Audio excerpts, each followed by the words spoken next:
C-Web Info, CNN Télévision, vos médias télé en ligne. C-Web Info, 100% de l'information continue, 24h sur 24 sur 7, en cliquant sur cwebinfo.net. CNN Télévision, généraliste hertzien et satellitaire, musique, news, cinéma, disponible désormais sur Internet, 24h sur 24 sur 7, en cliquant sur cnntv.net. Sans oublier de vous abonner sur notre page CNN YouTube. C-Web Info, CNN Télévision, vos médias sont tous en ligne.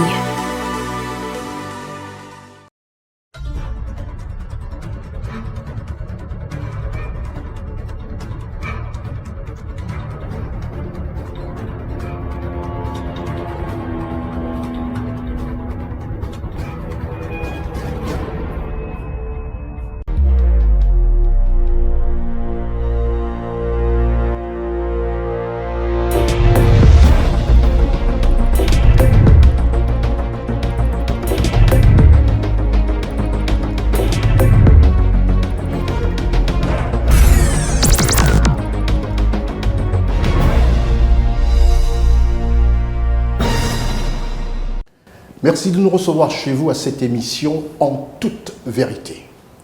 Si recevoir est une joie, donner est un plaisir. C'est un peu le résumé de ce que nous, toute l'équipe de CNN Télévision et de NTV, la télévision aujourd'hui qui couvre l'espace francophone, anglophone, lusophone et surtout qui a un relais sur la Russie et les États-Unis, et en multiplex avec CNN, le personnage dont la citation est d'elle, et celle qui nous reçoit aujourd'hui avec tous les honneurs en plein cœur de Libreville, au Gabon.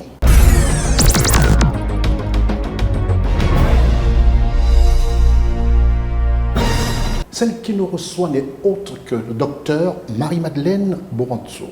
Elle est née le 18 avril 1955 en Franceville, au Gabon, bien sûr. Elle est une magistrate gabonaise de haut rang. Elle est présidente de la Cour constitutionnelle gabonaise, on est obligé de le dire. Magistrate de formation, elle multiplie des formations dont un stage à la Cour des comptes française et à l'Institut international d'administration publique de Paris. Ensuite, à l'Université Panthéon-Assas, France, où elle obtient un diplôme d'études approfondies en finances publiques, fiscalité et son doctorat en droit constitutionnel. De retour au Gabon, le docteur Marie-Madeleine Boranzo est nommée conseiller du ministre de la Planification, cumulant cette fonction avec celle d'auditrice à la Chambre des comptes de la Cour suprême et professeur à l'Université de Libreville et à l'Institut de l'économie et des finances, l'IEF. Le docteur Marie-Madeleine Boranzo est la toute première personnalité à diriger la Cour des comptes du Gabon. Le monde universitaire et académique africain l'a honoré récemment à Libreville, où nous sommes sur cette terre. La plus haute instance de l'enseignement supérieur en Afrique lui ont décerné cette distinction suprême pour son œuvre de formation de la jeunesse à travers l'Université internationale de Libreville. Lui et elle, on parlera beaucoup de cette université. C'est vraiment une émission très intellectuelle de legs aux jeunes générations. Cadre de la cérémonie qui a vu cette distinction lui être décernée. C'est le secrétaire général par intérim du CAMES, grand chancelier de l'Ordre international des palmes de l'institution, qui a remis la distinction devant une auguste assemblée dont la première ministre, chef du gouvernement gabonais, Mme Rose Christiane Nsouka Raponda, des membres du gouvernement et de nombreux responsables d'institutions républicaines. Le docteur Marie-Madeleine Boranzo a été levée au grade de commandeur dans l'ordre national des palmes académiques du Conseil africain et malgache pour l'enseignement supérieur. Souffrez du peu, mais nous sommes obligés de planter ce décor. Ce que d'aucuns qualifient déjà de distinction qui magnifie à merveille le partenariat public-privé et la formation de niveau relevé dispensée à l'Université internationale de Libreville. Cette prestigieuse distinction, rappelons-le, vient s'ajouter à d'autres décernées au docteur Marie-Madeleine Boranzo, tant au plan national qu'international. Grand prix de la reconnaissance africaine pour la promotion de la démocratie et la recherche de la paix. Elle a été élevée au grade de docteur honoris causa de l'Université d'Agadir au Royaume du Maroc et commandeur de la Légion d'honneur française, pour ne citer que celle-là. Au Gabon, le docteur Marie-Madeleine Boranzo, dont on parlera, elle nous attiendra tout à l'heure, elle a accordé de nous ouvrir les portes de ce que nous avons essayé de vouloir vous présenter, c'est-à-dire cette université.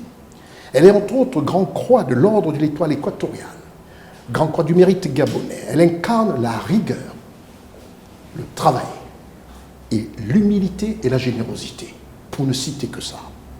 Autant de qualités reconnues à celle qui a été célébrée le 11 février 2022 par l'intelligentsia gabonaise et africaine. C'est à la communauté universitaire et scientifique gabonaise tout entière que Madame le Président de la Cour constitutionnelle du Gabon a dédié cette énième reconnaissance internationale, mais aussi à tous ceux qui lui ont fait confiance et qui l'accompagnent dans le déploiement de la vision qui est la sienne, de faire de l'enseignement supérieur un puissant levier de développement socio-économique. C'est cette fierté africaine, d'origine gabonaise, qui nous fait l'honneur de recevoir ici sur cette terre au Gabon, à Libreville, toute l'équipe de CNN, la télévision autrement, qui est relayée sur Measat, et sur NTV, la télévision que vous regardez sur le 399 du bouquet Canal, et sur les 777 du bouquet StarTime, et relayée sur l'IMEX, le bouquet qui couvre les États-Unis et la Russie. Elle nous ouvre ses portes, Madame Marie-Madeleine Boronzo, en toute vérité.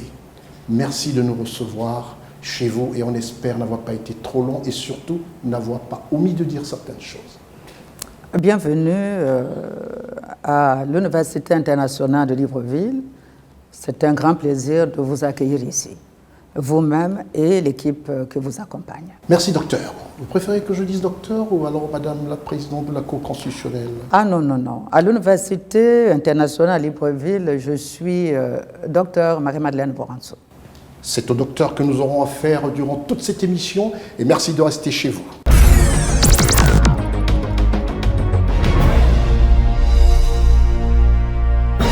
Docteur Marie-Madeleine Boronzo, nous allons parler de l'intellectuel que vous êtes, avec une vision qui traduit votre parcours éloquent. Est-ce que le panel d'enseignants est suffisant pour toutes les filières de l'Université internationale de Libreville, dont vous êtes la fondatrice? Ou alors, vous ferez appel à d'autres compétences africaines? Comme son nom l'indique, il s'agit de l'Université internationale de Libreville. C'est donc une structure universitaire qui est ouverte au monde entier, en général, et au monde africain en particulier. Donc, il n'y a pas que des enseignants gabonais qui dispensent les enseignements. L'université ouvre ses portes à tous les enseignants du monde entier. Nous avons des professeurs qui viennent de la France, de Montréal, du Sénégal, de Lomé, de Libreville, et j'en passe. De Cameroun aussi, pour ne citer que ces pays-là. Quand vous vous êtes rendu à l'université, vous avez constaté le nombre de drapeaux qui représentent toutes les nationalités présentes sur la plateforme de l'Université internationale de Libreville. Donc, l'Université internationale accueille non seulement des étudiants venus du monde entier, mais également des enseignants venus de tous les coins du monde. En fait, l'Université internationale de Libreville, on voudrait en faire le centre même de l'excellence. Et d'ailleurs, sa devise, c'est la foi en l'excellence. Alors pourquoi la création de cette Université internationale de Libreville? C'est une question en deux.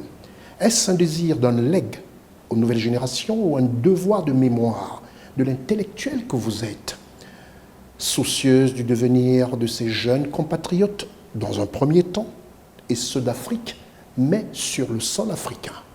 Oui.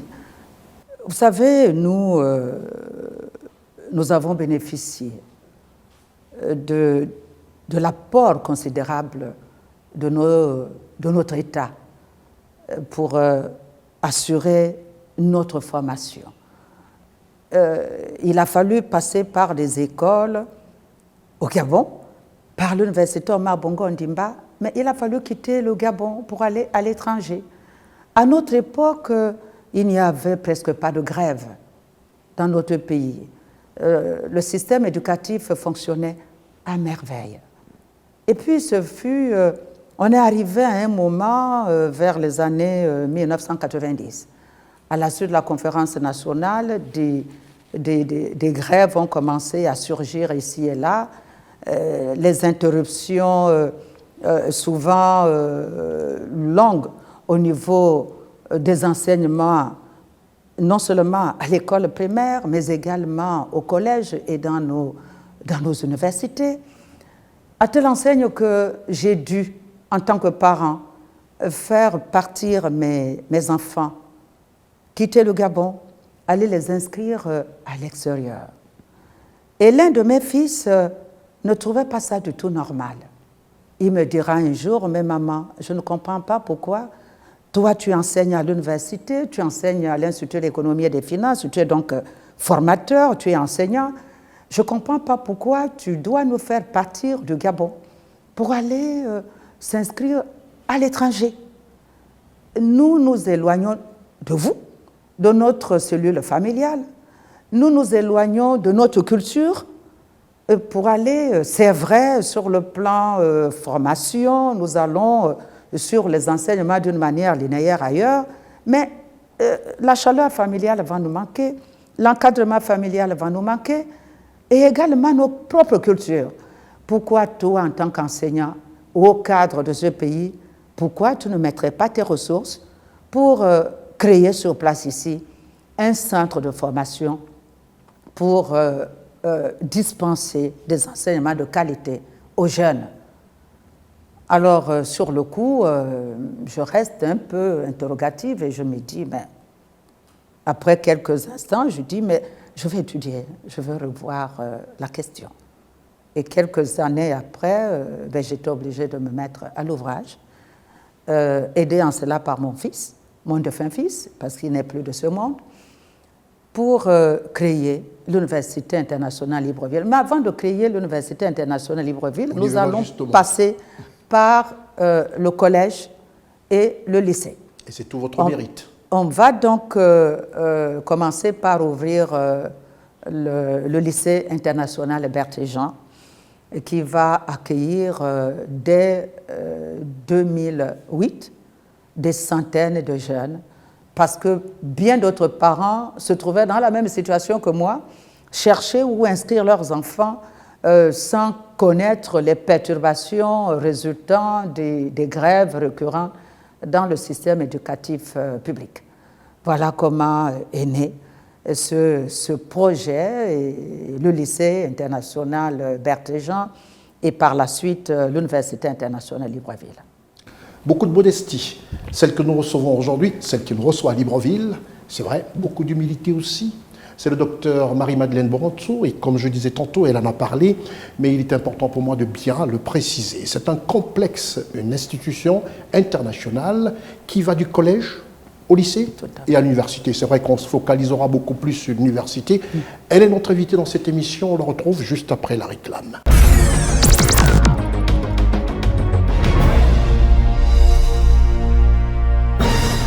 Retour sur ce plateau que vous nous offrez. D'ailleurs, on est très bien, on est bien accueillis, on est bien arrivé à l'aéroport. On remercie aussi le Gabon de faire une sécurité incroyable en termes de Covid.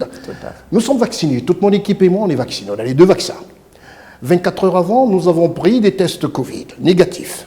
Mais arrivé au Gabon, on a été soumis aussi à des tests dès l'aéroport. C'est une très bonne chose et je crois effectivement que les pays d'Afrique ont réussi à maîtriser ce Covid-19.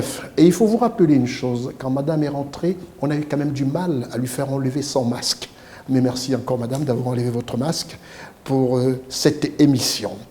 Important de rappeler que ce complexe, cet institut international, Berthéjean, qui a vu du primaire au cycle secondaire, a en plus des internats pour filles et garçons dans l'université internationale. Ça, c'est quelque chose qui nous a véritablement plu. Mais on aimerait savoir, nous retrouvons en vous l'enseignante et le devoir de transmission.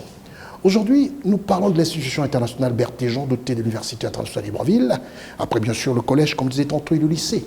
Mais la fibre maternelle d'offrir aux élèves un cadre de vie sécuritaire avec toutes les commodités permettant l'épanouissement, était-il un impératif? Oui, mais je voudrais d'abord vous dire qu'effectivement, je suis avant tout un enseignant, un formateur.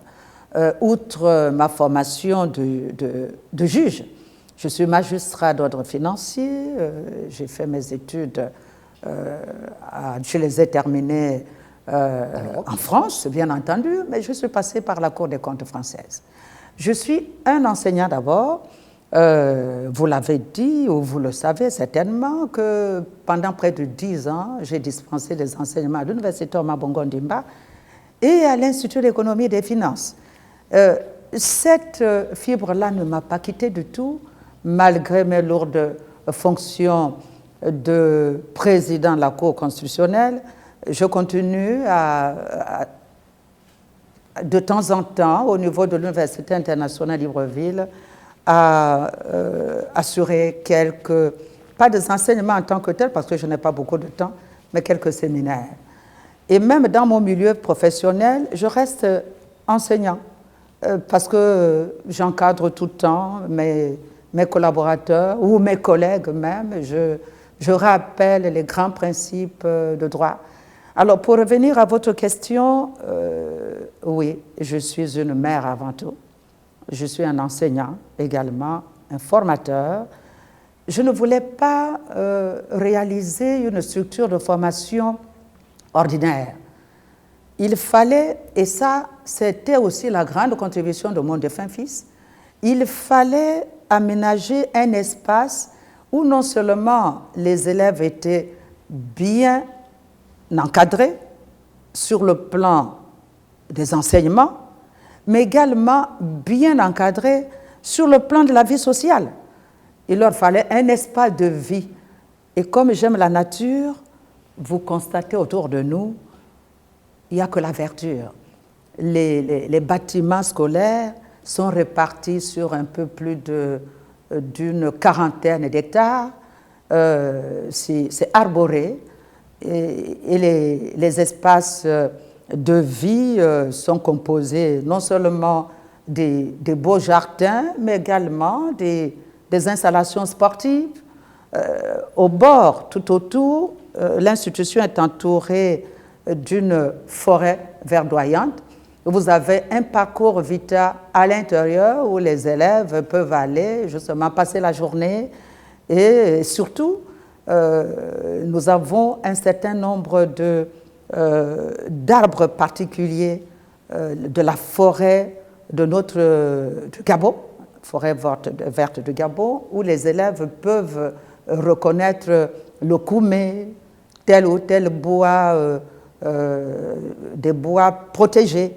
Voilà, donc il fallait également mettre à leur disposition des chambres où ils trouvent tout à l'intérieur. Vous savez que dans chaque chambre, que ce soit dans les internats au niveau du lycée qu'au campus universitaire, chaque chambre dispose de tout le nécessaire. Il y a des espaces pour se reposer, vous avez une table de travail pour le travail, mais vous avez aussi une salle d'eau complète dans chaque chambre. Donc, les salles de classe sont climatisées. Les élèves, ou plutôt les étudiants, ont des auditoriums pour les cours. Nous avons essayé de mettre à la disposition des jeunes un espace qui leur donne envie, non seulement de résider, mais d'apprendre aussi. Et en dehors du bruit de la ville, comme vous le constatez, l'institution se trouve à plus de 23 km de la capitale. C'est vrai. Il faut quitter Libreville. Il faut quitter Libreville et j'avais choisi cette zone parce que justement, à l'époque, il n'y avait personne aux alentours. C'est moi, oui, c'était la forêt vierge. J'ai dû tout réaliser, tout ce que vous voyez, que ce soit la route qui mène à l'institution, ou tout autour, il n'y avait personne. Je suis où l'institution est la première occupante des lieux.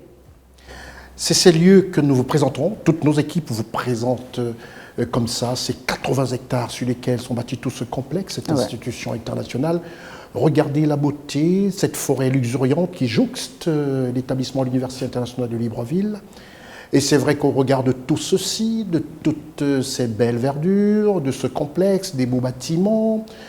Je crois qu'on aperçoit là les internats.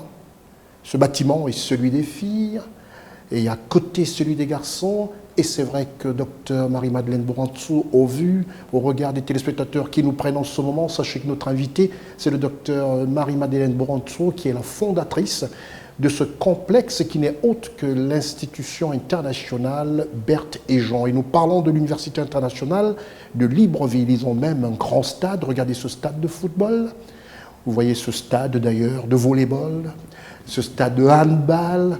Il y a pratiquement tout pour permettre aux étudiants d'y rester. Et ce qui a surpris un peu nos équipes, et on vous montre encore cette salle, c'est une salle de détente avec tout à l'intérieur, c'est-à-dire, comme vous apercevez, la télévision, tout est câblé. Et à côté, regardez cette belle bibliothèque aussi, cette bibliothèque qui montre que les élèves ont vraiment tout pour réussir. C'est vrai que ça fait des jaloux et des interrogations, malgré le fait que vous en avez parlé, j'en ai parlé, mais je reviens quand même à cette question. Est-ce que ce beau complexe, au regard de ce que nos équipes viennent de permettre aux téléspectateurs d'apprécier, est-ce que c'est réservé exclusivement aux jeunes Gabonais? Mais non, pas du tout. Très bien. D'autant plus que ce projet a été réalisé grâce à un concours financier de la Banque de développement des États de l'Afrique centrale. C'est d'ailleurs cette banque qui va mettre à la disposition, naturellement à notre demande, mettre à la disposition de nous, les promoteurs, les moyens conséquents sous forme d'une ligne de crédit pour développer justement tout ce que vous voyez là, avec également un concours financier d'une banque locale, BGFI Banque, auprès de laquelle nous allons également solliciter un complément de moyens pour pouvoir réaliser ce grand complexe qui se divise en deux. Vous avez le lycée, Berthe et Jean, collège et lycée, avec un internat de filles et de garçons. Et vous avez l'université qui vous intéresse, l'Université internationale Libreville, avec un campus dédié aux filles et un campus dédié aux garçons. Elle est notre invitée dans cette émission En toute vérité, et je crois que toutes les vérités, elle nous a dit, on veut pas regarder, je ne veux pas regarder vos questions sans tabou, allez-y, posez-moi toutes les questions, j'y répondrai. On se retrouve juste après la réclame.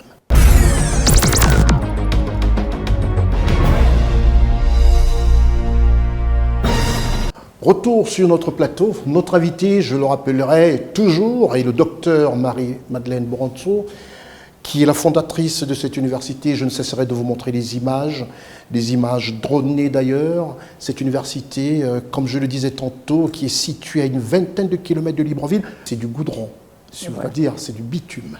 Jusqu'à l'université, on roule bien. On a eu l'occasion, avec nos correspondants ici, M. Teddy Ossé, qui assure tout le relais, de bien circuler et d'arriver dans cette institution où nous sommes restés un tout petit peu la bouche ouverte. Et profitez-en de regarder ces très très belles images. À 15 minutes, nous y étions déjà. Est-ce que, madame, parce que vous, l'enseignement nécessite un lieu adapté, disons-le, un lieu de retraite, pour être beaucoup plus précis, puisqu'il faut l'avouer, cet endroit est magnifiquement bien choisi et nous avons apprécié les quelques élèves hier avec qui nous avons discuté, mais avant, madame, ils nous ont fait des doléances. On les regarde et on les écoute.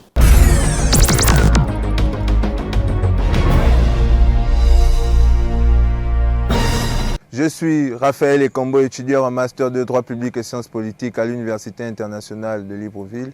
J'ai eu l'immense honneur de représenter notre prestigieuse université au concours de grands débatteurs national.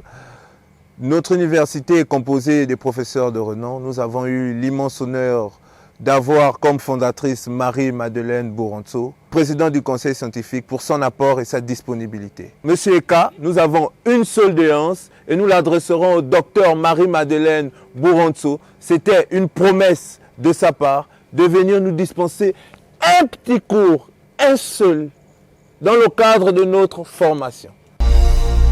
Bonjour, je suis Angoué Ruby Mariskova, étudiante en master de droit privé et sciences criminelles à l'Université internationale de Libreville. Au campus, nous passons de très bons moments. Le cadre est idéal pour nos études et nous avons de très bons professeurs. Dans le cadre de ma branche d'études droit privé et sciences criminelles, pourriez-vous, Monsieur Eka, demander au docteur Marie-Madeleine Boronso de venir un tout petit peu nous faire un cours de droit? Nous comptons sur vous, Monsieur Eka, nous savons que vous allez l'interviewer. Je suis Anne-Mande Loguitina, étudiante en Master 2 droit privé et sciences criminelles à l'Université internationale de Libreville. Étant une étudiante en droit, nous aimerions, mes camarades et moi, rencontrer également le docteur Marie-Madeleine Boronso pour qu'elle puisse nous transmettre également un tout petit peu de son savoir-faire.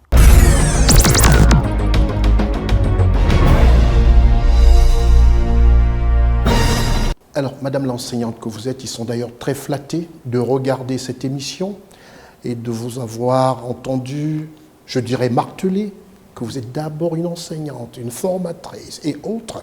Alors, que dites-vous de ce souhait de ces jeunes étudiants que nous avons interviewés comme ça au passage, qui rêvent de vous voir reprendre la craie dans cette université par moment et leur transmettre une part de votre savoir? Je suis tout à fait disposée à reprendre la craie parce que je ne le dirai jamais assez, je suis, dans mon cœur, je suis une mère, mais dans mon cœur, je suis formateur. Et l'encadrement chez moi, je le fais à tout moment. Je vais commencer avec les jardiniers, parce que quand j'arrive sur l'institution, je commence depuis le portail à former, que ce soit le gardien, que ce soit le jardinier, que ce soit l'enseignant que je veux croiser au détour des jardins et qui n'est pas bien habillé. J'estime que former, c'est inculquer aux jeunes, mais tout ce qu'il faut pour que le jeune sache comment être et quoi faire dans la vie. C'est un tout. Alors, je reprendrai volontiers la craie, d'autant plus que certaines matières comme le droit constitutionnel, les finances publiques ou la fiscalité, ce sont même matières de prédilection et je n'aurais pas du tout du mal à reprendre la craie, sauf que je ne voulais pas prévoir un cours un lundi ou un mardi et je me retrouve avec des requêtes qui pleuvent devant la juridiction constitutionnelle, parce que vous savez qu'au Gabon, toute personne peut saisir la Cour constitutionnelle. Donc je suis tellement chargée, mais je peux les rassurer. D'ici la fin de l'année 2022, ils me retrouveront là-bas dans une salle de classe, en train de leur au moins tenir quelques heures, pendant quelques heures, ne serait-ce que les Master 1 ou les Master 2. Ils sont très contents, je sais. Voilà, le message est passé. Vous avez la réponse de Dr Marie-Madeleine Boronso. On se retrouve juste après la réclame.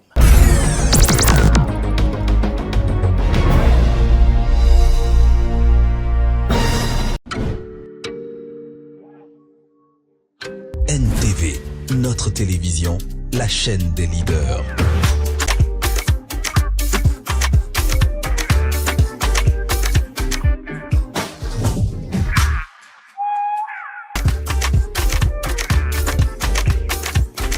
Votre chaîne NTV désormais disponible sur les bouquets Canal.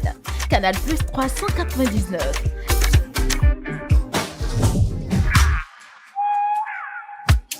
StarTime 777.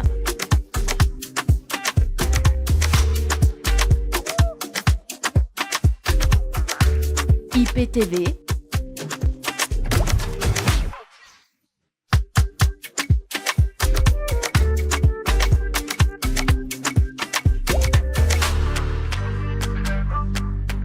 Limex World TV.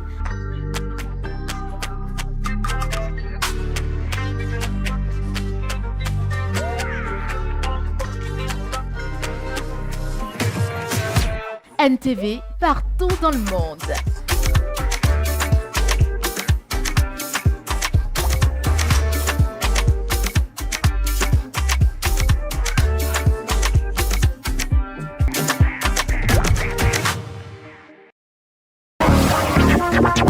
il est le promoteur de CNN, la télévision autrement. Consti-Eka Network est une chaîne généraliste aux initiales du promoteur qui ambitionne de faire la télévision autrement par l'info exclusivement toutes les heures. L'habillage des clips autrement qui vous indique automatiquement les pays de l'artiste. CNN, c'est documentaire. Produit et réalisé autrement par nos équipes ou par des producteurs avec un accent sur la qualité de l'image et du son exigible. CNN, c'est Breaking News. C'est l'info autrement dans sa programmation toutes les heures, pouvant interrompre tout programme avec un contenu exigé par nos équipes des services de communication de gouvernement et des reportages sur l'activité des membres du gouvernement. CNN, c'est Music Time. Cet espace occupe 60% de notre antenne, réservé à des clips de qualité avec une programmation autrement de la playlist respectant le quota des musiques afro-mondiales. CNN, c'est cinéma. La prolifération des films africains nous oblige une programmation autrement jusqu'à des heures tardives, mais avec une exigence sur la qualité de l'image et du son. CNN, c'est gag. L'humour est diffusé autrement sur notre chaîne. Ce sont des capsules de 2 minutes Marcy en intermède, des programmes sur 24 heures. CNN, c'est sport. C'est l'instant du sport autrement avec des reportages par nos équipes sur le quotidien des sportifs et interviews en dehors de leurs espaces que sont les stades, piscines et autres. CNN, c'est Lifetime. Les artistes très amis du promoteur ont un espace pour la diffusion de leurs concerts. CNN, c'est Talk Show. Le promoteur réalise des interviews autrement dans des univers élitistes en dehors des studios télé pour avoir un cachet différent de la concurrence. CNN, c'est Fashion. L'espace consacré à la mode autrement, format court des défilés des stylistes africains et interviews avec une programmation très élastique et en multidiffusion. CNN, c'est série. Les anciennes séries des fins de catalogue et les séries africaines en diffusion autrement, à savoir focaliser les téléspectateurs sur la chaîne et non sur les horaires de diffusion. CNN, c'est pro. Qualité, image et son Full HD.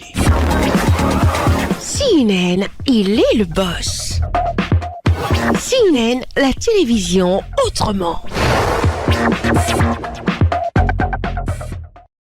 Alors, docteur Marie-Madeleine Boronzo, c'est un réel plaisir pour nous, mais je sais que les nombreux téléspectateurs, à l'annonce répétée des bandes annonces, ils sont nombreux à suivre et certains m'en voudront de ne pas faire une légère incursion dans votre domaine qui est la Cour constitutionnelle.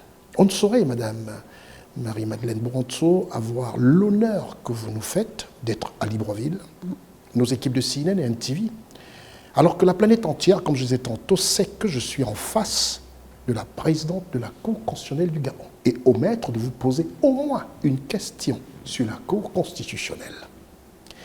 Les récentes saisines de la Cour constitutionnelle faites par la société civile et le collectif Copil Citoyen, qui demandaient l'annulation des dispositifs gouvernementaux sur la Covid-19, j'en parlais tout à l'heure, avec ce système à l'aéroport. Enfin, nous on a apprécié, mon équipe et moi. Par 2 fois, vous, la Cour avait donné, je parle bien de la Cour, a donné raison au collectif. Et curieusement, à la 3e tentative, le collectif a été débouté. Pourquoi ? Mais comme vous le savez, lorsque la Cour a examiné la toute première requête, après avoir examiné le texte qui était soumis au contrôle de constitutionnalité, elle avait relevé effectivement qu'il y avait de violation des droits fondamentaux de la personne humaine. C'est son rôle de garantir les droits fondamentaux de la personne humaine lorsque ceux-ci sont violés par un texte réglementaire. Naturellement, elle avait déclaré le texte inconstitutionnel. La seconde fois également, puisque le texte avait été repris dans les heures qui avaient suivi, il y avait encore, dans le deuxième texte pris par le gouvernement, des éléments qui violaient les droits, qui violaient les dispositions de la Constitution, la hiérarchie de normes, entre autres. Là encore, la Cour avait déclaré le texte inconstitutionnel, l'avait censuré et donc le texte avait été purement et simplement annulé. Mais la seconde fois, les citoyens ont saisi la Cour. je voudrais vous dire que ce n'était pas copier les citoyens, parce que à 3 reprises, ce ne sont que des citoyens qui avaient saisi la Cour constitutionnelle et non copier les citoyens que nous ignorons totalement. Voilà, ce sont les citoyens à 3 reprises qui avaient saisi la Cour constitutionnelle. La 3e fois, le texte, c'était un décret qui avait été pris par le gouvernement et après avoir examiné toutes les dispositions de ce décret, la Cour n'avait pas relevé des dispositions qui violaient les droits fondamentaux de la personne humaine ou encore moins la hiérarchie des normes ou tout simplement la Constitution. Donc c'est tout à fait normal que pour la 3e fois, la Cour avait rejeté. Donc en fait, la Cour ne statue pas en opportunité, elle statue uniquement en droit. Lorsqu'elle examine un texte, elle n'est pas tenue d'annuler ou de valider un texte, elle le fait en fonction des dispositions de tel ou tel texte. Ce n'est pas au regard de ce qui s'est passé hier ou de ce qui va se passer devant. Non, on examine uniquement le texte qui est devant nous et à cet instant T, nous vérifions si le texte contient des dispositions qui violent les droits fondamentaux de la personne humaine ou non. À ce moment, ce n'est pas une affaire de tel ou tel citoyen, non, pas du tout. Qui vous dit que demain, si jamais les mêmes citoyens soumettent à la Cour un autre texte, rien ne présage la décision de la Cour aujourd'hui. La Cour pourra peut-être, au regard des éléments qui seront présentés à l'institution ou à son examen, censurer le texte demain. Donc ça n'a rien à voir avec une habitude ou... non, c'est selon le cas. Ce qui est dit. On se retrouve juste après la réclame.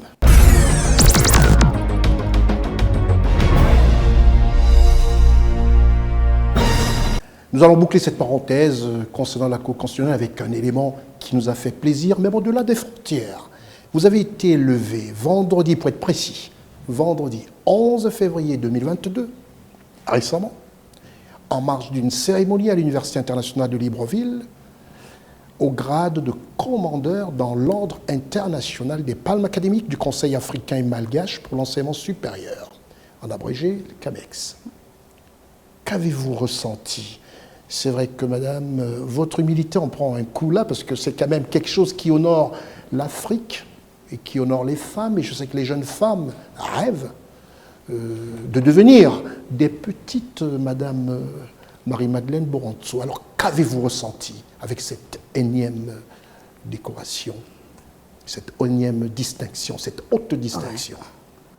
Vous savez, ce n'est pas une énième distinction, parce que celle-ci, elle est différente. Elle est différente, elle est particulière. Certes, j'ai été élevé au niveau du Gabon ici, j'ai la médaille de Grand Croix de l'ordre de l'Étoile équatoriale, c'est immense, Grand Croix de l'ordre du mérite national, Grand Croix de l'ordre de la Panthère noire, etc., etc. Mais la distinction qui m'a été attribuée par le CAMES, Conseil africain et malgache pour l'enseignement supérieur, elle est tout à fait particulière. Il faut rappeler cette distinction, c'est commandeur dans l'ordre international des palmes académiques du Conseil africain et malgache pour l'enseignement supérieur. Je continue à rembourser les crédits. Lesquels crédits? Relativement à la construction, à l'édification de ce grand centre de savoir qui est l'Institution internationale Berger-Jean. Je continue à rembourser les crédits jusqu'à ce jour. Et tout ce au niveau de la banque qui est au Gabon et qui reçoit le moindre sou qui est versé à l'agence comptable de cette structure, de l'Institution internationale Berger-Jean, le moindre sou qui est versé dans les comptes de l'agent comptable, ce moindre sou doit être reversé le lendemain dans le compte intitulé « Remboursement crédit » qui se trouve dans une banque de la place. Et ça, c'est depuis 2008. C'est ainsi que ça fonctionne. Et c'est pour vous dire que je n'ai jamais pu bénéficier d'1 litre de carburant payé par les frais de scolarité de l'Université internationale de Libreville ou encore moins du lycée Berthéjean. Rien. Depuis 2007 que cette institution est fonctionnelle. Ce n'est que vous ne parlez pas encore de bénéfices. Ce n'est même pas une question de bénéfice, je vous parle de ce que je ne peux même pas toucher 1 franc émanant de cette structure. Tout à votre Alors, jusqu'à présent, quelle était ma récompense chaque année? C'est de venir célébrer la réussite des jeunes. Ma récompense chaque année, c'est d'arriver et de constater que les élèves du lycée Berthéjean, en classe de terminale ou en classe de BPC, ont tous eu 100% au BPC, 100% au bac. C'est une joie énorme, c'est une récompense énorme pour moi pendant toutes ces années. À l'université, c'est pareil. J'arrive à donner des prix à ces jeunes qui ont leur Master 1 ou Master 2 ou leur licence, mais c'est une immense joie pour moi, la mère, pour moi, le formateur, pour moi, le parent que je suis, pour le fondateur de l'institution que je suis. Et voilà que, sans m'attendre à quoi que ce soit, le CAMES décide, à 1000 lieues de Libreville, de venir m'honorer et m'élever à ce rang de commandeur dans l'ordre des palmes académiques de CAMES. Vous imaginez que pour moi, c'était, ce jour-là, c'était l'un des plus beaux jours de ma vie. L'un des plus beaux jours de ma vie. J'ai reçu cette décoration comme étant un encouragement à aller encore plus loin, aller plus loin dans cet investissement, l'investissement dans l'humain. J'aime voir autour de moi les personnes épanouies. Je vis comme ça. Lorsque je dirige disons un groupe, une structure, une institution, j'aime voir le développement autour de moi.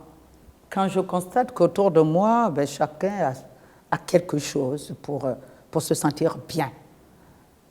C'est comme ça que je trouve une récompense dans toutes les actions que je pose. C'est lorsqu'autour de moi, je me rends compte que les gens sont heureux. Et quand je vais donc assister ou quand j'organise ces grandes cérémonies pour récompenser ces jeunes qui réussissent si brillamment et que je constate que les parents venus nombreux sont tous heureux, pour moi, c'est la plus belle des récompenses. Et au-dessus de tout cela, c'est le CAMES qui est venu me dire « Bravo, vous avez bien fait, vous avez une bonne idée. » Ça a été... parce qu'investir, construire, j'aurais pu investir dans les immeubles ou dans les cités. Ça profiterait à qui? À moi-même? À mes parents? Mais ça ne profiterait pas à la collectivité, à la société. Alors, quand j'arrive à l'institution Berthéjean, quand je me sens très mal, parce que les fonctions sont difficiles, ce n'est pas facile du tout pour moi. Alors, pour me sentir bien, je pars de Libreville et je vais à l'institution Berthéjean. Quand j'arrive, je vois des jeunes. Vous avez vu, peut-être que vous allez apercevoir les jeunes du lycée Berthéjean, ils sont habillés, ils portent des costumes avec cravate, ils sont heureux d'être tous ensemble et il n'y a pas de distinction entre les enfants des riches ou des pauvres. Non, ils sont tous habillés pareillement. Vous allez les voir dans les jardins, ils sont heureux d'être là ou à l'internat parce que quand ils rentrent chez eux tous les 15 jours, à midi, le dimanche, ils n'ont même plus envie de rester à la maison. Ils disent, nous repartons chez nous parce que pour eux, chez eux, c'est l'université, c'est le lycée. Là-bas, c'est chez eux. Donc, pour moi, cette récompense, vraiment pour revenir à votre question, c'est plus que tout ce que j'ai eu comme récompense. Alors, pour ces 30 ans de la Cour constitutionnelle gabonaise, si Inen, et NTV ont fait un large écho hors des frontières du Gabon. On se regarde, un breaking news qui a été spécialement dédié et qui est passé pendant une semaine sur nos chaînes. Breaking news. Breaking news. Breaking news. Gabon, le chef de l'État gabonais, son Excellence Ali Bongo Ondimba, a pris part le jeudi 24 février 2022 à l'audience de rentrée solennelle de la Cour constitutionnelle qui coïncide avec la célébration cette semaine du 30e anniversaire de la haute juridiction. Merci de rester sur CNN. Breaking news. Breaking news. Le jeudi 24 février 2022, la Cour constitutionnelle gabonaise a officiellement repris ses activités pour l'année 2022. Une audience de rentrée solennelle a eu lieu au boulevard de la Nation, siège de l'institution à Libreville, en présence du président de la République gabonaise, son Excellence Ali Bongo Ondimba. La présidente de la Cour constitutionnelle, Madame Marie-Madeleine Borantzou, a fait un bref aperçu historique de l'institution et souligné l'attitude républicaine et toute la portée du soutien de chefs d'État qui se sont succédés pour la consolidation de l'état de droit démocratique au Gabon. Le président Omar Bongo Ondimba, tout comme son successeur, son Excellence Ali Bongo Ondimba, pourtant détenteur du pouvoir exécutif au niveau suprême, se sont toujours soumis, sans aucune réserve, aux décisions de la haute juridiction, même lorsque celles-ci entravaient leurs actions politiques ou les intérêts de leur groupement politique. Par cette attitude, en tant que garant politique de la Constitution, ils ont tous deux fait montre d'un grand esprit républicain en privilégiant la préservation de la paix sociale et la consolidation de l'état de droit démocratique dans notre pays. La présence du chef de l'État gabonais, son Excellence Ali Bongo Ondimba, au siège de cette haute institution à Libreville, en ce jour d'anniversaire, est caution de son engagement et sa contribution à l'œuvre historique de la haute juridiction constitutionnelle. 30 années qui ont paru brèves, tant la tâche s'est révélée immense et ardue pour ceux et celles qui, depuis l'origine, ont construit cette institution pierre après pierre. Ceux qui, en son sein, ont travaillé sans relâche à faire de la Cour constitutionnelle ce qu'elle est devenue aujourd'hui, à savoir un élément indispensable et incontournable dans l'édification de l'état de droit démocratique dans notre pays. Depuis 30 ans, la Cour constitutionnelle œuvre à conférer toute son autorité à la loi fondamentale, ainsi que garantir la séparation des pouvoirs et les droits fondamentaux des citoyens. Le président de la République gabonaise, son Excellence Ali Bongo Ondimba, a visité la bibliothèque de l'institution avant de quitter le siège de la Cour constitutionnelle. Merci d'être sur CNN, la télévision autrement. Les programmes se poursuivent. Retrouvez en ligne toute l'info sur C-Web Info, 100% info non-stop.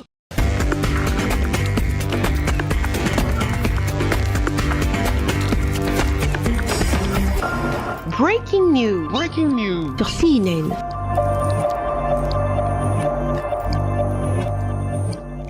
Après ce breaking news qui est passé en rotation sur nos chaînes, comme je disais tantôt, et toujours dans ce 30e anniversaire, Dr Marie-Madeleine Borantzou, on a noté votre appel.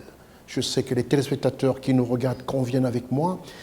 Il y a beaucoup d'humilité, beaucoup d'humanisme en vous. Et on a noté encore quelque chose qui a attiré, qui a retenu notre attention. Votre appel pour un panthéon des grands hommes d'État gabonais. Est-ce un devoir de mémoire? Oui. Un devoir de mémoire, je dirais tout simplement un devoir pour toute république, pour toute nation, pour tout État, de rendre mémorable, de immortaliser ceux de ses fils exceptionnels qui ont apporté un élément fondamental dans la construction du pays, la construction de la nation. Et si vous allez visiter la Cour constitutionnelle, je vous y invite d'ailleurs, ce sera avec joie que je vous accueillerai à la Cour constitutionnelle. Merci d'avance. Vous allez parcourir les salons et vous verrez que je les ai dédiés. Chaque salon porte le nom d'un illustre fils de ce pays. Fils avec grand F, puisqu'il y a aussi des femmes parmi ces dignes fils de Gabon. Et je souhaiterais que le pays, la nation, puisse aménager un espace où on peut à venir voir que ici, c'est Georges Damas Aleka, le père de l'hymne national. Ce n'est pas rien. On fredonne l'hymne national partout, tous les jours.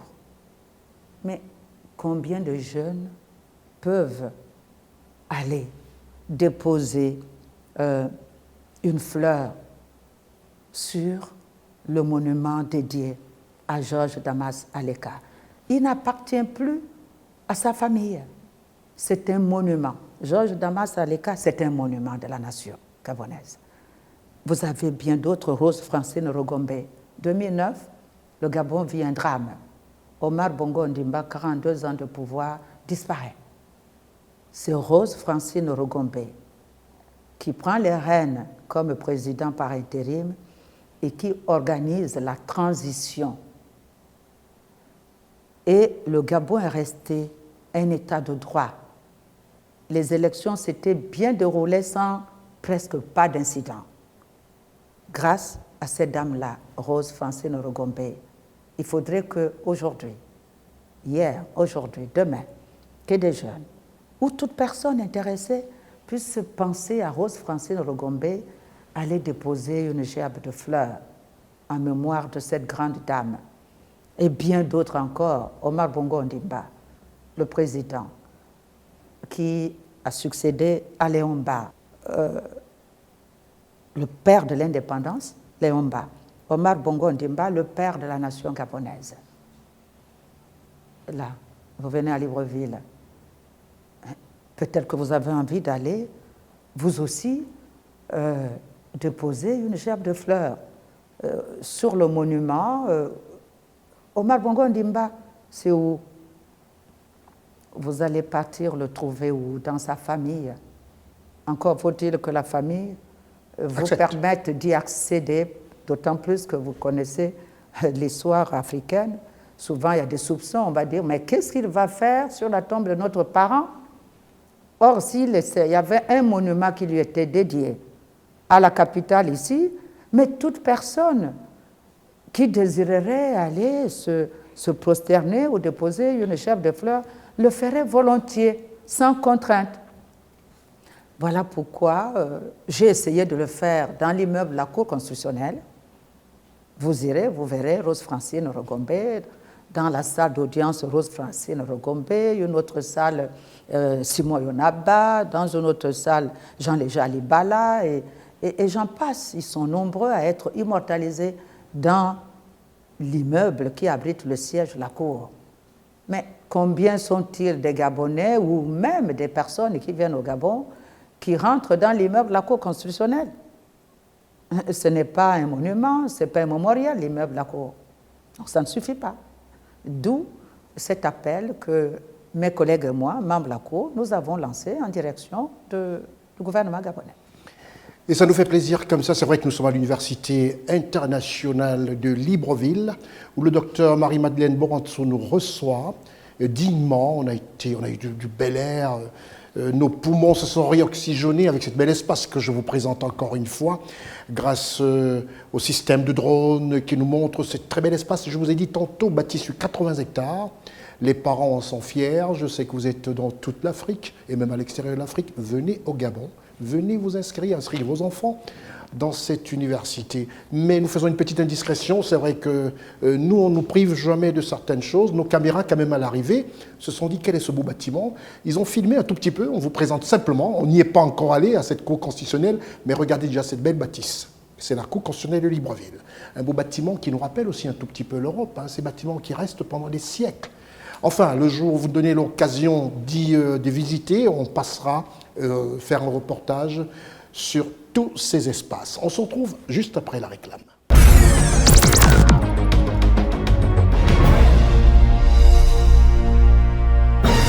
Merci comme ça de rester avec nous. C'est un moment très intellectuel, c'est un moment, je dirais, de transmission de legs.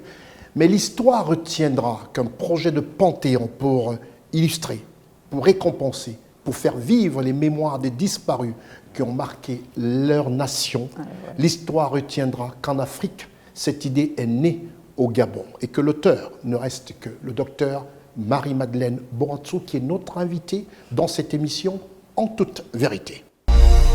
Docteur, on a fermé cette page. On espère que vous inviterez l'équipe de CNN et de NTV Télévision à venir faire une émission spéciale à la Cour constitutionnelle. On en sera ravis. On a vu que de loin, de l'extérieur, ce beau bâtiment que les téléspectateurs apprécient encore. Mais là, nous sommes à l'Université de Libreville. C'est de l'université que nous parlons. Nous parlons de cette transmission, ce legs aux jeunes générations et qui émane du professeur que vous êtes, du formateur que vous êtes. Et revenons à l'Université internationale de Libreville. Docteur Marie-Madeleine Borantzou, serait-ce par un souci d'égalité genre qui viendrait du complexe scolaire mixte Berthe et Jean, qui a donné suite, comme vous l'avez si bien expliqué au cours de cette émission, à l'Université internationale de Libreville, cette institution ouverte aux filles et aux garçons? Est-ce votre envie de donner une plus grande stimulation aux jeunes filles africaines qui nous regardent, qui vous regardent surtout, et nous écoutent? Pour ces jeunes filles africaines, votre parcours, docteur Marie-Madeleine Borantzou, est un modèle patent. Est-ce pour cette raison que vous avez voulu cette stimulation aux jeunes filles africaines? Tout à fait. Je vous dirais que déjà mon parcours de juge a conduit plusieurs dizaines de jeunes filles à opter pour la magistrature, que vous trouverez aujourd'hui dans les juridictions de l'ordre judiciaire, administratif ou de l'ordre financier, plusieurs dizaines de jeunes filles qui ont estimé que je pouvais être pour elles un modèle. Mais je vous dis qu'au sein même de l'institution internationale Berthe et Jean, est-ce que c'est une curiosité? Est-ce que c'est parce que c'est moi qui ai fondé cette structure? Vous allez constater que chaque année, toutes les promotions, alors les lauréats, les majors, ce sont des filles. Que ce soit au bac, au BPC, Master 1, Master 2 et bien d'autres diplômes au niveau de l'UL, mais ce sont les majors, ce sont les jeunes filles. Je les encourage, mais j'encourage en fait les jeunes garçons aussi à suivre le pas de ces jeunes filles. Et je demande aux jeunes filles de ne pas s'arrêter là, parce que le bas blesse lorsque elles terminent leurs études. À partir de cet instant, elles pensent que c'est la fin de tout. Mais ce n'est pas la fin de tout. Elles doivent continuer à s'investir plus que le jeune homme pour pouvoir réussir dans leur vie professionnelle. Parce que dans leur vie professionnelle, autant sur le banc de l'école, on leur en demande plus aux jeunes filles, autant dans le milieu professionnel, c'est pire encore. Elles doivent se donner 2 fois plus. Sinon, on va dire, mais bon, ce sont les notes canapé, ce sont les promotions canapé. Donc, je leur dis aux jeunes filles de ne pas se contenter de faire le minimum. Elles doivent travailler 2 fois plus que leurs collègues de sexe masculin, parce qu'on leur demandera, dans leur vie, on leur demandera plus qu'à leurs collègues masculins, qui se contentera d'être moyens. Et comme ils sont plus des moyens, il n'y a pas de problème du tout. Mais lorsque la jeune fille reste dans ce qui est moyen, elle est noyée et elle ne peut pas justement illuminer autour d'elle. Donc, je ne le fais pas seulement pour les jeunes filles, mais j'encourage les jeunes filles à être robuste, à s'investir plus que l'autre, parce qu'elle sera jugée plus durement que son collègue de sexe masculin. Elle est notre invitée et cette émission va tirer à sa fin, mais sans avoir arraché un petit mot au recteur de l'Université internationale de Libreville. L'Université internationale de Libreville, reconnue d'utilité publique grâce à son partenariat avec l'État, est un établissement privé d'enseignement supérieur à vocation scientifique et culturelle composé, entre autres, de l'École polytechnique de Libreville, de la Faculté de droit et des sciences politiques, de l'Institut international de recherche biomédicale et biotechnologie Karl Kabangoy et de l'Institut supérieur de gestion et d'économie appliquée. Son ouverture sur le monde du fait de ses partenariats avec les prestigieuses universités du Canada, de France et d'Afrique lui permettent de s'arrimer à plusieurs systèmes de formation et rendre ses diplômés compétitifs. Ainsi, ses infrastructures conformes aux standards internationaux, son personnel administratif et enseignant recruté parmi l'élite à travers le monde dans toutes les disciplines constituent des atouts majeurs. Venez vous former à l'executive MBA, au métier de l'économie-gestion, du droit et de la science politique, de l'industrie médicale et pharmaceutique. Devenez technicien supérieur ou ingénieur à l'Université internationale de Libreville, le fleuron de la formation universitaire au Gabon.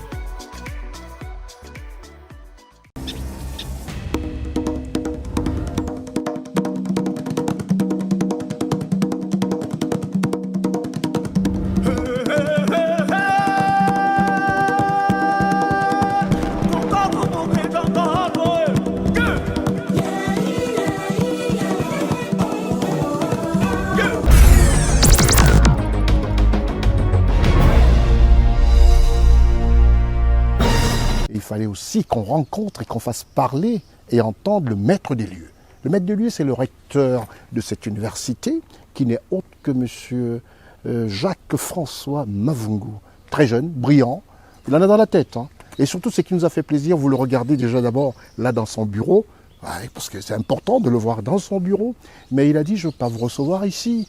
Je trône sur une université qui est pratiquement installée sur 80 hectares, comme vous regardez, 80 hectares.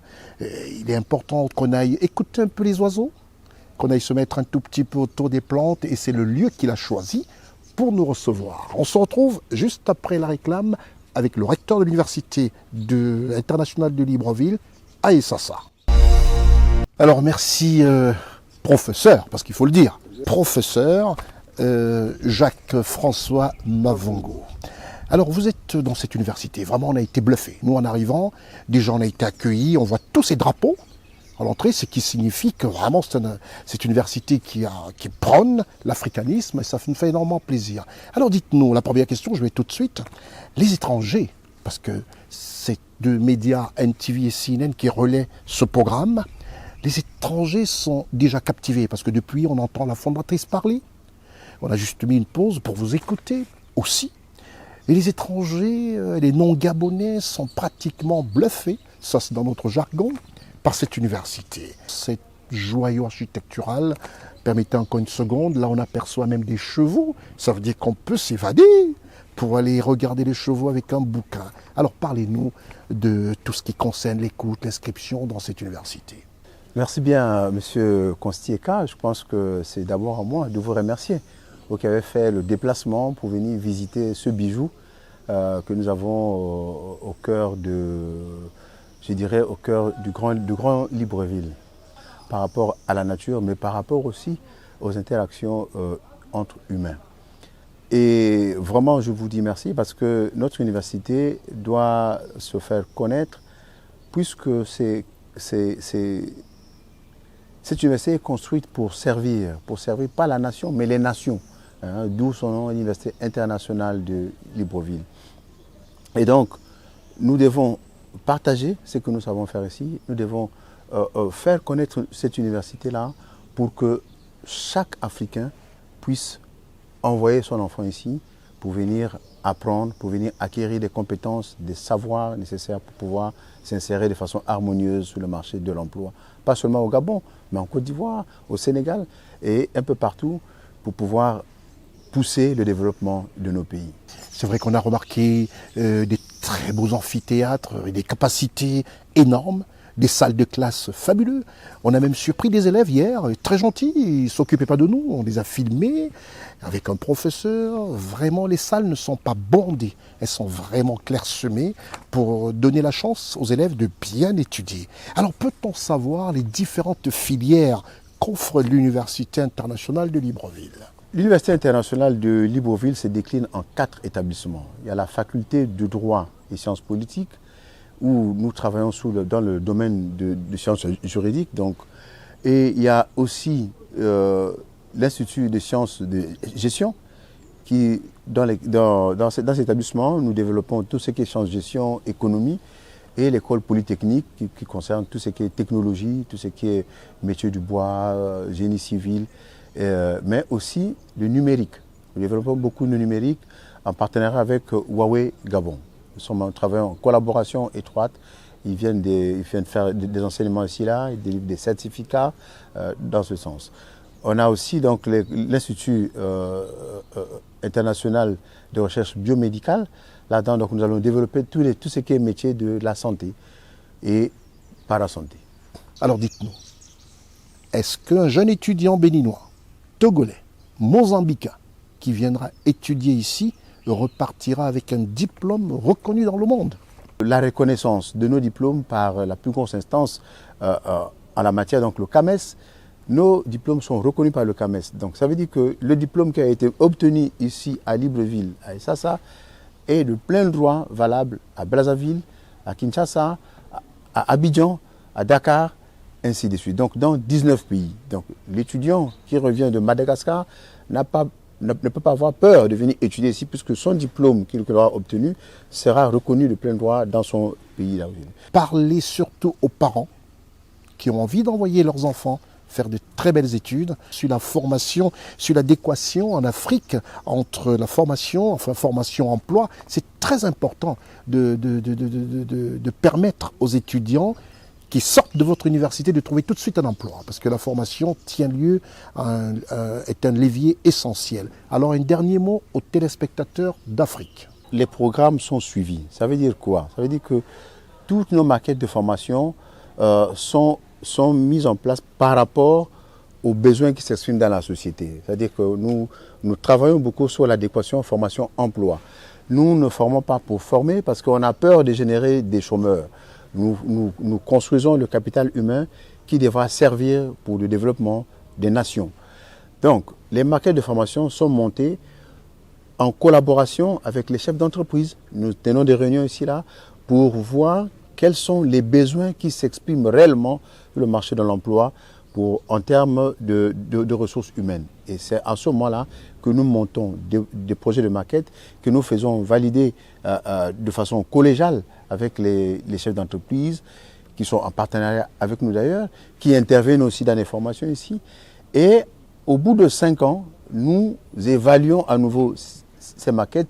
Si les maquettes ne répondent plus aux besoins de la formation, eh bien, on les ferme et on passe à l'autre maquette. Merci, professeur Jacques-François Mavungu. Est-il besoin de vous le rappeler que c'est le recteur de l'Université internationale de Essassa à Libreville? Oui, parce que c'est une proche banlieue de Libreville. Essassa, il faut le savoir, on est juste à 15 minutes en voiture, bien bitumé la route. Nous allons retrouver notre invité dans ses bureaux, ici même aussi à l'université, le docteur Marie-Madeleine Borantzou pour la fin de cette émission. Je vous retrouve juste après la réclame.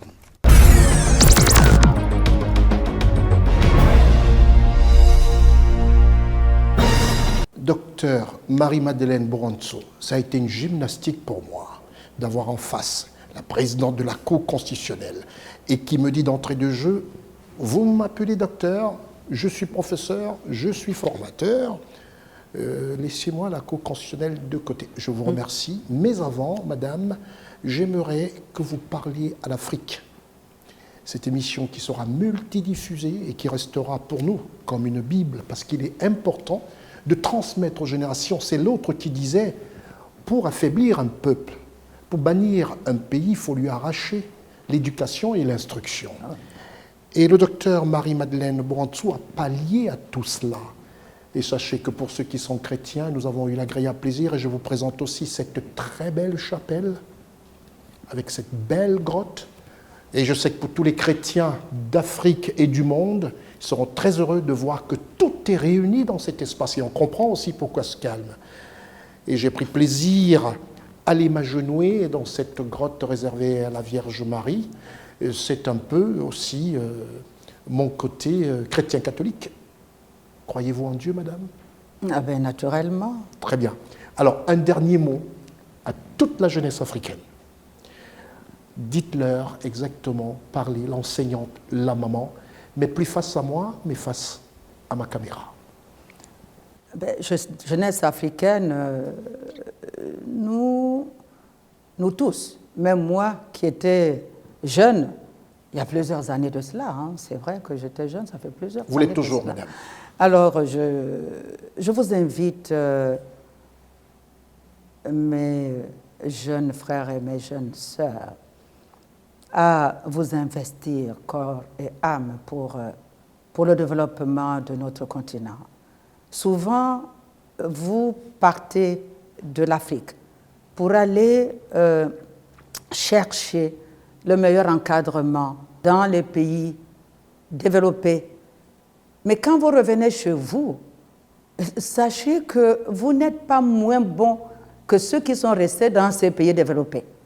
Vous avez les mêmes compétences. Même ceux qui suivent aussi les enseignements dans les universités en Afrique, ils sont aussi bons que ceux qui viennent aussi de l'extérieur. L'essentiel, c'est que nous n'avons pas à avoir honte, nous n'avons pas à pâlir, nous devons nous mettre sérieusement dans l'investissement humain pour pouvoir développer notre continent. Mais le continent, c'est un continent avec plusieurs pays, mais en réalité, nous ne formons qu'un. Donc, je vous invite tous à savoir que le développement de votre continent est votre affaire, pas l'affaire des autres. Merci, docteur Marie-Madeleine Borantzou, pour cette Université internationale de Libreville. Merci, docteur, d'être un exemple et une boussole pour les jeunes Africains. Cette jeunesse à l'endroit de laquelle vous avez tout de suite adressé des mots très flatteurs, encourageants et, comme je dirais-je, vigorifiants. Merci d'avoir accordé cet entretien dans cette émission en toute vérité. Merci, madame de cette université. Et merci quand même, madame la présidente de la Cour constitutionnelle du Gabon. Cette émission est terminée. Un dernier mot peut-être encore? Merci vraiment à vous, CNN et NTV, d'avoir fait le déplacement de Libreville. Mais en fait, ce n'est pas de Libreville, mais de Sassa. Parce que l'Université internationale de Libreville se trouve ici, à Issassa, à une vingtaine de kilomètres de Libreville. Mais comme vous l'avez constaté, on s'y rend sans aucune difficulté parce que la route est bitumée. À tous les téléspectateurs, merci de nous avoir choisi ce petit écran pour regarder cette émission en toute vérité. Nous quittons Issassa, qui a 15 minutes, simplement une vingtaine de kilomètres de Libreville, où il y a cette belle bâtisse, 80 hectares, je l'ai répété, je n'arrêterai pas de le redire. Vous êtes parents, vous avez des enfants. Ils vont finir peut-être pour certains leur lycée dans les pays étrangers, ils auront un bac, ils ne sauront pas où aller. Une seule adresse désormais, l'Université internationale de Libreville. C'est terminé pour cette émission en toute vérité, on se retrouve au prochain numéro. Au revoir.